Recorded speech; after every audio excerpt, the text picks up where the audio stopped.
Mikel Arrasate, zorionak garaipena gaur Durangon etxeko lasterketa, taldearen etxeko lasterketan. Zorionak zer moduz junda gaurko eguna? Bueno, lehengo eta bain eskerrik asko, eta eguna oso polita izan da. Goizetik ja urduri karrerako, eta hasikeran, ez da izan oso bizkorra bez, bertan lauian, pelotoian, momentu baten arazo bat eukiot eta bizikleta aldatu berri zen dut.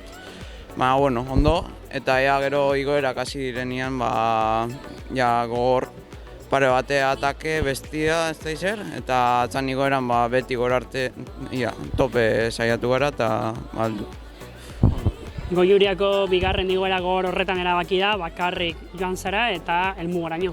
Bai, betik saiatu naz ritmo bizkor bat ipintzen, eta gora arte hori, da bakarrik heldu naz, da bai, oso modura, oso posik. Zorionak, Mikel. Eskerrik asko.